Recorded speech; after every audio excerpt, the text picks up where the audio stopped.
পাশে আসেন। গাড়িতে গাড়িতে গাড়িতে দূরে ঘুরে আসছি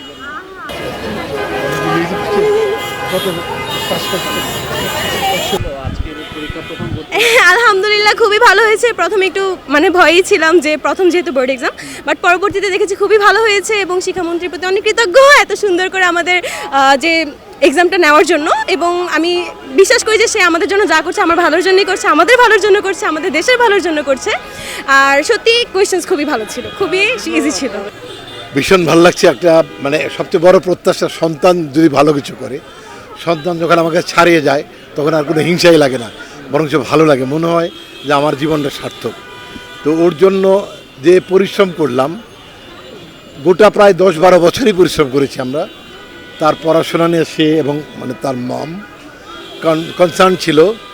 প্রায় 7-8 ঘন্টা ওর সাথেই কোচিং টিচার, স্কুল সবই করেছে।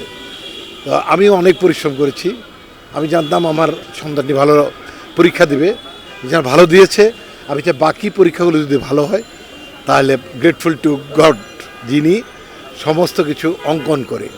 তবে আমার মেয়েটি অনেক মেধাবী, তাকে খুব সবাই পছন্দ করে এবং সে মুভিও করে। আপনারা জানেন একটা মুভিও করেছে তার নামে, কিশোরী। এই মুভিটা আমরা ওর পরীক্ষার জন্য স্টপ রাখছি, কিছু ডাবিং বাকি আছে। এই পরীক্ষা শেষে গেলে মুভিটা রিলিজ করে দেবো। খুবই টেনশন যে বাচ্চার কোনো অসুবিধা হলো কিনা। আমি তো জানি যে লিখতে সে পারবে, কিন্তু বাচ্চার কোনো অসুবিধা নেই, এটা টেনশন করছে যে ও কোনো কারণে সিক ফিল করে কিনা, ইনসিকিউর কিনা। এটা এখন একটা সত্যি কথা বলি, আমি আমার এক্সামের 1 মাস আগে আমি আমার ফেসবুক, এরপর মেসেঞ্জার সব ডিলিট করে দিছি।